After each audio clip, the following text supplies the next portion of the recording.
Hello folks, this is Mike with Deer Park Home and Shop. Welcome to my channel. This is the Sentry biometric drawer safe. And it's called biometric because you can use your fingerprint to scan and open the safe.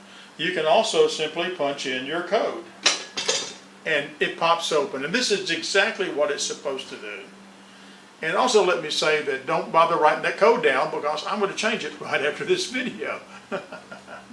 But let's go back in time 2 or 3 hours, and that would be before I repaired the case.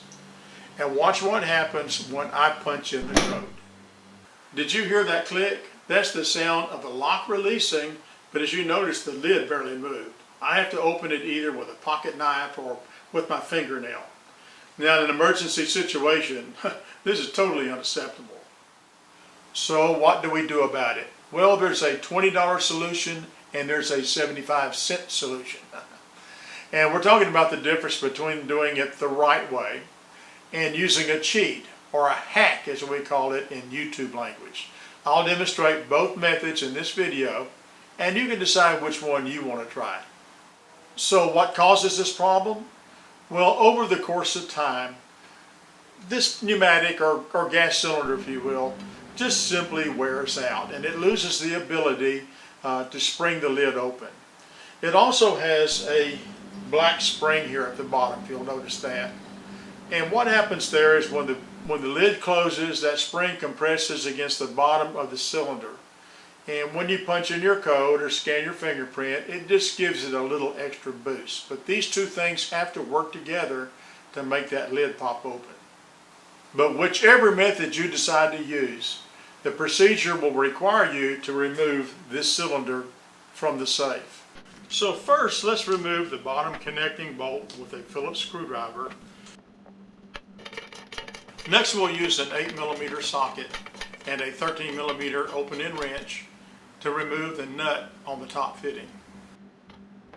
Now, don't try to remove this spring clip. It's really tough to get back on. So now that we have the old cylinder off, what's next? Well, in method 1, which is the $20 solution, we're going to simply buy a new cylinder. Now, the ones I'm showing you here are from Amazon. These are Apex Stone brand, and they come 2 in a package. And you get a bunch of other hardware here. All you're really going to use is the cylinder. And I will include a link for these in the video description. And as a matter of fact, you can go ahead and take off these bottom and top mounting pieces. What we want to do is take the mounting pieces off of the old cylinder and install them on the new cylinder. Don't forget to reinstall your spring before you put on the bottom connection. Now, I always like to put the bottom connection in first, and that's because you have to thread the screw through the hole in the connector and then thread it up into the safe wall. That can be tedious with the top attached. So now that that's done and we got the bolt tightened, we can go ahead and attach the top piece. And you can just use your socket and your wrench like we did before. If you're wondering why we didn't use the connector that came with the new cylinder, it's because it's just a little bit bigger than the original and it tends to hang up on the side of the safe and then it won't quite open. So that's why we're using the old piece. So now that we've got it attached, let's close the lid and punch in our code, and you can see that it pops right open.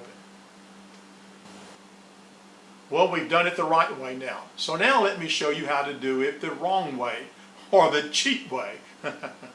What I did in this case was I simply took the old cylinder with me down to the hardware store. Now, when I got down there, they had 5 or 6 drawers just full of every size and type of spring imaginable. So I got them to help me fit up a new one to this cylinder. And we selected one that was about 3/4 of an inch longer and much stiffer. So let's put this new spring on the old cylinder and reconnect the hardware. Now you'll notice I'm not using that old black spring at all. So now we'll reinstall it. Let's close the lid, punch in the code, and wow, look what happens. Pops right open, doesn't it? Now I've got to put in a little disclaimer here. My piston had just a little bit of life left in it. If yours is totally shot, it may not work quite as well. But at 75 cents, I think it's worth a shot. So I know what some of you must be thinking. what if I took that new cylinder and I put that new strong spring on it? I bet that would really soup it up. I thought that, I tried it, but it didn't open any faster than it would have with the old spring. So there's little point in doing it. And I got to worrying that, well, the extra strength of that spring may cause the cylinder to wear prematurely. I don't know that that would happen, but it might. So I switched back over to the old spring. Now we've looked at the right way to do this, and we've looked at the cheap way to do it. And I hope this video has helped you to make a decision as to how you might want to proceed. So folks, that's going to do it for today. Be sure to like our video, and if you have any questions or comments, be sure to send those to me and I will get back to you. Also, I'm going to be doing more tool reviews and DIY topics, so be sure to subscribe so you won't miss anything, and be sure to ring that bell. And until next time, thanks for watching.